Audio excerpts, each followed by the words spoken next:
Hello, and welcome to another segment of the Coatesville Area Public Library's Oral History Project. With me today is Mr. Harry McMullen, more affectionately known as Harp. He's been with our community since 1958, helping to build a better community here with us, and we're glad to have you with us today, Harry. Well, I'm very anxious to see what this program brings, and I'm very happy to be here today. I'm sure.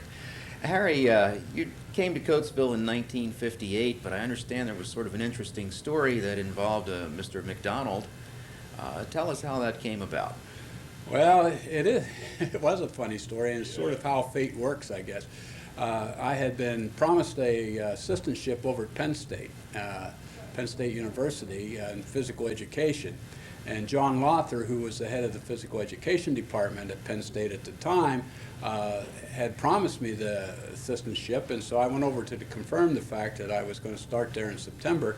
And when I got there, I found out that John Lothar had just taken a professorship in England for a year and had forgotten to tell anyone about my assistantship.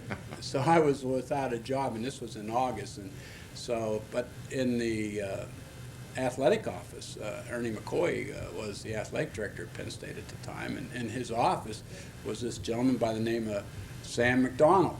And I was introduced to Sam, and he said, "You're looking for a phys ed job?" I said, "Well, not really. I was hoping to come over here and get my master's degree." And he said, "Well," he said, "if you ever want to," he said, "we're looking for a phys ed fellow." And I said, "Well, talk to me about it." And we got to talking about it, and he says, you know where Coatesville is?" I said, "Not really."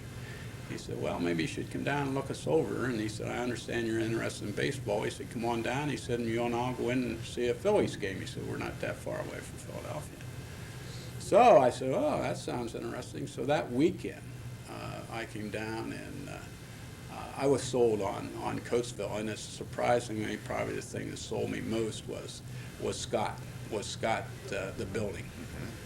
When I was driving down Lincoln Highway and I looked across and I saw that high school, I thought, wow, I thought, because I had been interviewing for jobs prior to this, and it was all the new construction in those days, 1958. Everything was one story and spread all over the place, and they were all new high schools, and I thought, wow, this thing's a gem. And so I talked, and that's how I got to Coatesville. So it was our architecture that hooked you in. Really, I think maybe it was a little bit that. Yeah, I was impressed. Yeah, there's no question about it. What were your impressions of the community in general as you burst on the scene, so to speak, in 58? Well, that's another story. We came across the bridge coming into town, and my wife, who had been teaching in Jersey Shore, said, "Oh, I don't know if I'm going to like this city." She looked out across the city there from up on the bridge, and she said, "Oh," I said, "Oh, well, that's okay." I said, "If we do take a job, it'll only be for 3 years until I get certified, then we'll move back." Well, here I am 40 years later, and of course we fell in love with the town, and it's been a great town for us and a great career. How would you compare Scott then to some of the conditions that we have in our school district now? What changes have you seen in education and attitudes toward education? Well, it's hard making comparisons, but there's a great many changes that take place, and it's all due to just changes in general. I grew up during the Depression era, and that was a different era than the type that I started teaching in. Like I said earlier, I started teaching when school construction was a big thing. Everyone was building new and bigger high schools. Scott, at the time, was holding its own. But then, of course, as we got into years, in 1968, I think, we moved down to this facility here at the now Cash complex. And there's been a lot of changes. And everyone always asks you, well, what's the major change? Well, I don't know if there is such a thing as a major change. A lot of little changes take place. If I had to put a finger on one of the little things that had a major effect on things, I think I'd have to look at the parent involvement. When I first came to Coatesville, boy, this was all a family-oriented city. You know, I was 20 years before they recognized me as a guy that lived here. You know, I was always a kid from upstate. And so it was all family-oriented. Everybody knew everybody, and it was a real family-oriented thing. And I think the parents reflected that in the support of the schools. Now we're busing everybody in, and the people live out in their 1 acre, and you don't have that closeness that you had then, and interaction between teacher and parents and students. And if there's one change, I think that's probably a big one. So in your impression then is that we're gradually becoming more disjointed and less unified than we were before? Well, yeah, in a lot of aspects, and I'm looking at it maybe from a student standpoint. I think they have lost a lot because they're not held responsible to the standards of the, well, I can't say the standards of the family, but the family doesn't have the same emphasis, I think, that they had in one time, you know, on the school. And disjointed in the respect that it's spread out more, and there's no unity as far as getting behind projects and things of that nature. One time the school was the heart of the community. You know, it was the heartbeat. Whatever happened to school was what was going to happen in the community. Everything from your athletics to your music programs to your academic programs, the whole thing. You know, everybody knew what everyone else was doing, and that was. Now you have these groups that are separated and they're going their own particular way, and it doesn't seem to have that continuous feel. Harry, you mentioned school athletic programs just a moment ago, and there was a time when Coatesville didn't really have a wrestling team, and I think we have you to thank for that, for getting it started.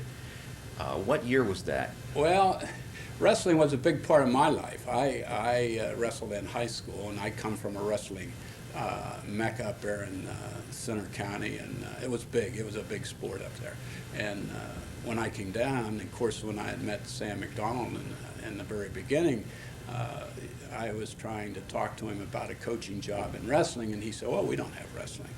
And he said, "We're basketball and football and track and baseball and swimming." And I said, "Oh, you got to have a wrestling team." Well, when I got down in this area, I found out there wasn't many schools that had it, period. In District 1, I guess maybe 4 or 5 schools at the very most. And in the Chessmont, I think the only wrestling team might have been Westchester. And so I kept yelling at Mr. McDonald about getting a wrestling team. And finally, we had a club program at the time, and he said, try it out in a club. And so we did. We started in I think that was 1959. We had a club, wrestling club, and we had maybe 20, 25 boys who were interested in wrestling. And when the interest seemed there, why, he said, "Go ahead, see what you can come up with." So we started a wrestling club. I think our first year was 1960. I may be wrong on that, a year, but I think it was 1960 was our first year in wrestling here. And it was a sport that grew. We had a lot of fun with it, yeah.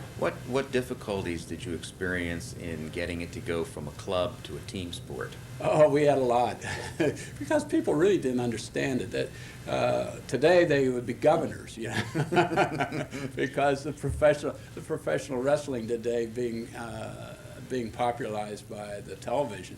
But a lot of people in those days envisioned wrestling being just that, the professional type. You know, the ring, the jumping around and all that.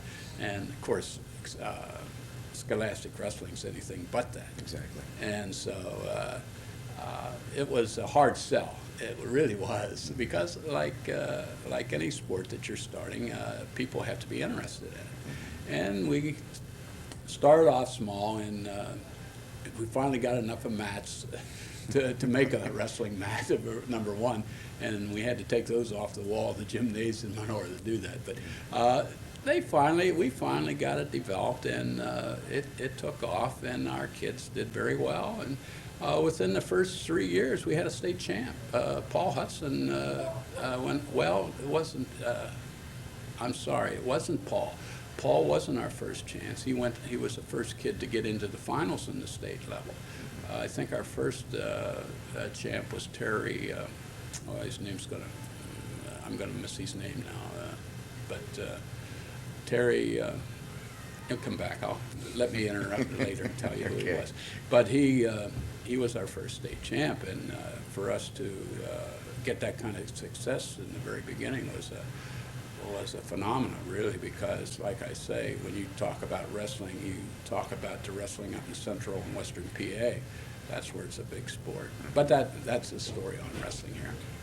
And it's doing very well now. I understand they're starting to get more boys out, and it's growing, and it's a great sport, great individual sport, as well as a team sport. Harry, aside from the school district itself, what changes have you seen within our community? I know that many years ago we were a bustling, thriving business center, and you couldn't even walk down the sidewalk on a Friday or Saturday night in Coatesville without bumping shoulders with someone. What changes have you seen since you've been here in '58? Well, yeah, it's like all cities, I would guess.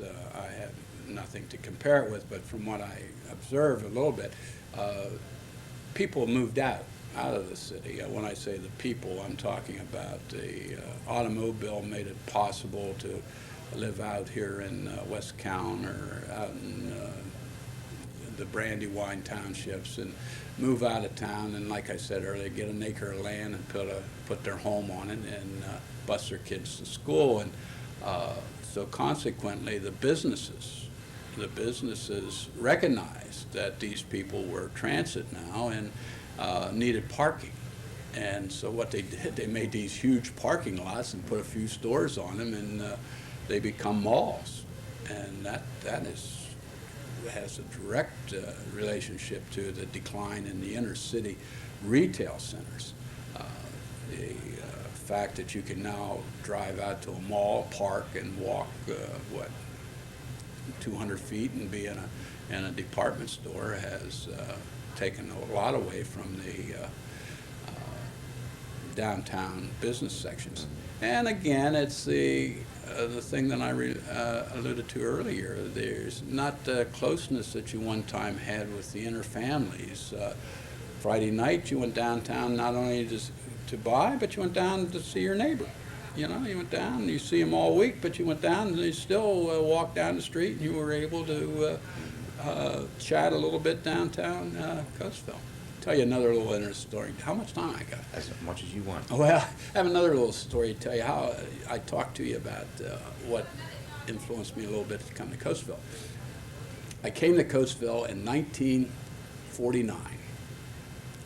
I came down here and stayed overnight at the YMCA and ate my evening meal at the Coach and Four and went to the movies, and I was allowed to leave the movie, walk down to the train station, cross the street down to the train station, walk up the other side of the street, walk down to what was 8th Avenue Santee's drugstore, and up the other side. I was with a group of 35 other guys. We were the football team from Lock Haven State College. We were coming down to play Westchester the next day. And but that was, they made us, we went, when we got here, we ate, we went to the movie.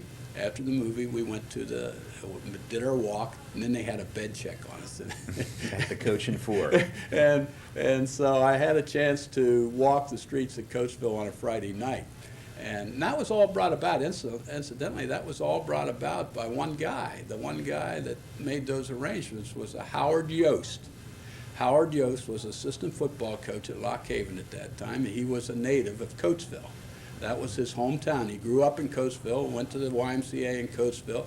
The YMCA was very influential in getting him up to Springfield College, and he went on then to be a professor at the college at Lock Haven. And so, well, not only that fall did I come down, I also come down in the winter of, I guess that would have been the winter of '49. Anyway, I came down and stayed at the same place. I didn't have quite the same routine. I don't know, maybe it was snowed in or something. But we went over to Westchester and wrestled. And then we went home. And when I came into Coatesville, and come across the bridge up there, I looked and I thought, boy, I've been in this city before. I've been here before, but I couldn't recollect how or why. You know, you've ever had that thing you think, wow, has this been in a dream or something? Yeah. But I thought, had this crazy feeling, hey, I've been here before. And finally, I guess maybe around Thanksgiving time or maybe during Christmas or sometime, I was downtown Coatesville and I went into the at that time, there was a little bookstore there at the Y, Harmon's, I think it was called. I think a guy by the name of Harmon. Yes. Yeah, owned that. Yeah, and his name was Harmon. Yeah, I went in there, and I looked through, and there was a door that you could see the dining room over there at the Coach and Four. And I said, I have been here Yes. before. I had And dinner all of a in sudden, there. yeah, and all of a sudden it all come back. But that was an interesting sideline to my experience in Coatesville. Now, where were we? Well, I'm more interested in what you had to say about the Coach and Four, since Oh, it's great no place longer to eat. existed. Oh. I should mention the Coach and Four is on the site of what is now the Coatesville Towers Senior Apartment. Oh, yeah. What are your recollections of Well, the Coach and Four? That was in 1948, 49, I guess, maybe even 50. I had dinner there and stayed at the YMCA, like I said, and saw the movie at the theater there and walked down to the train station. Which movie theater, can you recall? Well, the one right the there. auditorium? Yeah, the one right there at the thing. And what I remember was very classy restaurant. You know, I'm a Central Pennsylvania guy. We were more potatoes and meat kind of guy, and would have been probably much more at home at a smorgasbord or something like that. But we had this classy eating place, and I guess they were trying to give us some culture or something here in Coatesville. And but it was a class act, and like as I remember it, it was nice. It was a good experience. Maybe I shouldn't add this, but some of the guys on our ball club in those days were ex-GIs.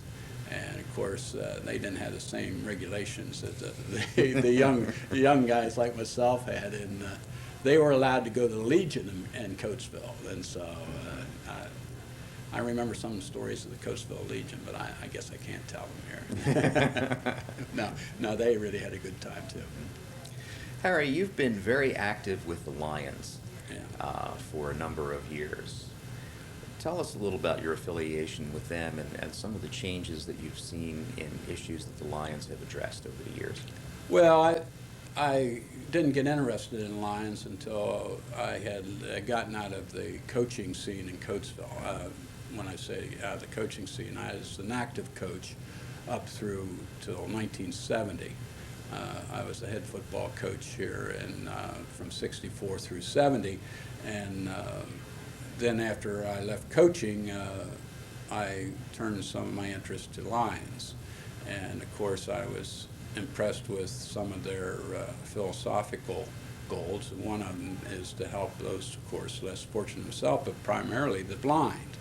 And the Blind Association and those people who work with the blind people are in need of some support, and the Lions gave them that support. So I got somewhat interested in that, and I served as a president of that club for 3 different terms, and it's been a very active group as far as helping out those less fortunate in the community.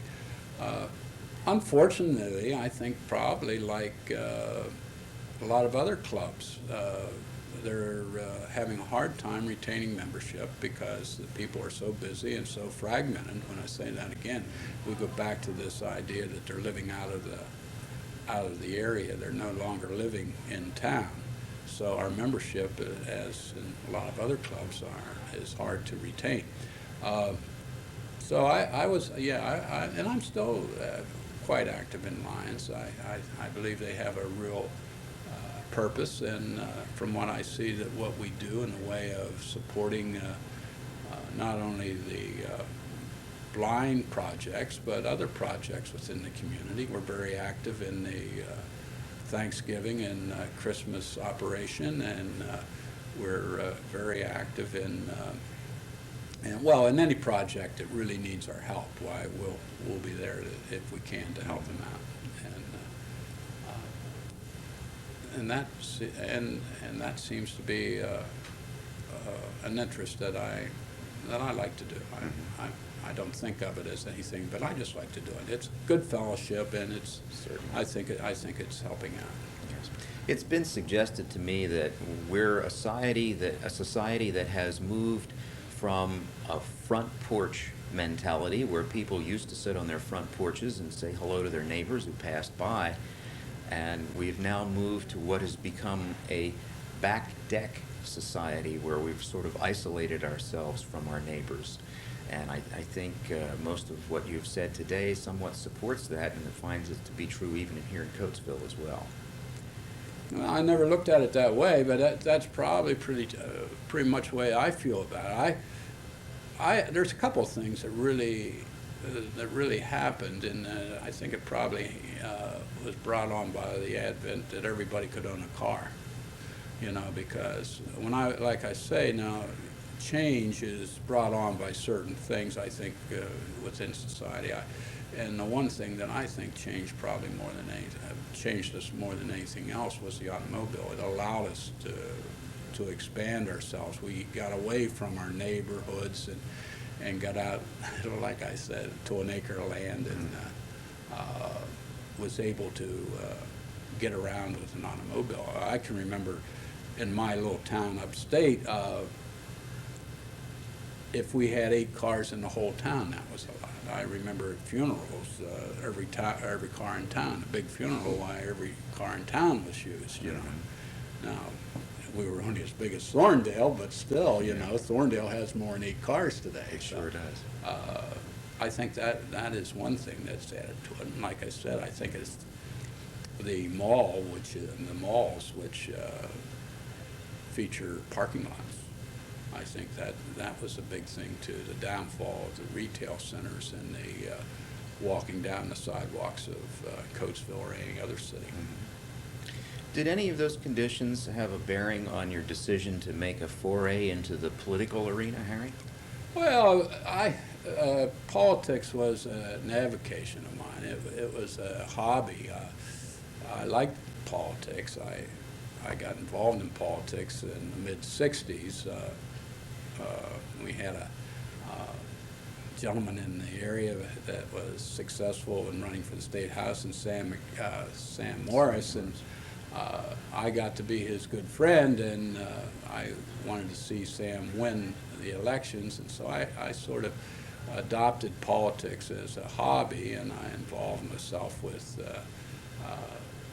politics in that sense of the word, and then I loved the challenge of running political campaigns. But then on a side note, I was also involved in I don't know how best to put it except the evolution of teachers into politics. And some will argue probably that's good and bad, but again, it's change we're talking about. Yes, it is.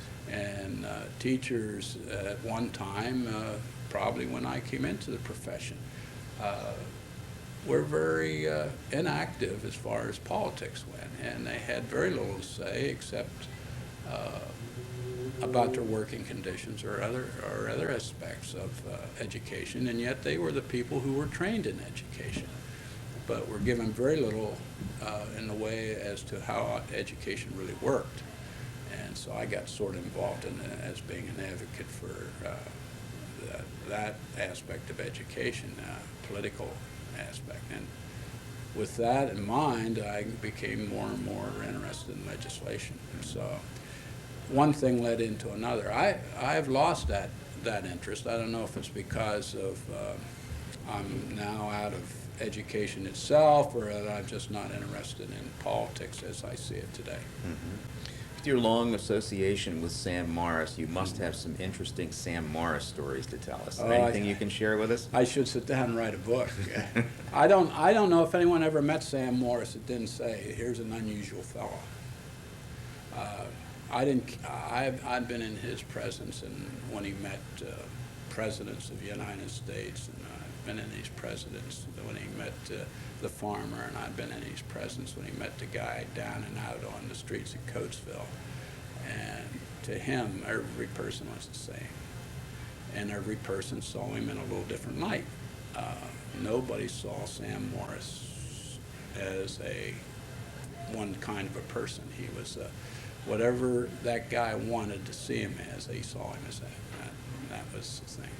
He had an aurora about him, and I guess people of his caliber does. He'd walk into a room and just commanded attention, never say a word. As a matter of fact, the person that heard Sam Morris say a sentence was a unique person. You know, he was one of the probably greatest listeners I've ever known. He had a great talent for listening to people, and then he had a great talent for getting things done, and that's, I think, was his success. Yeah, I could tell a lot of stories about Sam. And I probably should sit down sometime and relate those, because they are very, very interesting. Well, Harry, I want to thank you for being with us today. You've helped put some more light on the history of Coatesville for us, and I'm glad that you were able to be a part and a participant here in our oral history project. Well, I really didn't know what to expect when I came in, but I enjoyed the conversation. The one thing I think I probably omitted most was the people of Coatesville. They're a great group of people. It's a great community, and it's a great place to live, and people make it that. And that's what I found about Coatesville that's really intriguing, is the people itself. And that hasn't changed. They're still there. Yes. Thank you again, Harry. And thank you.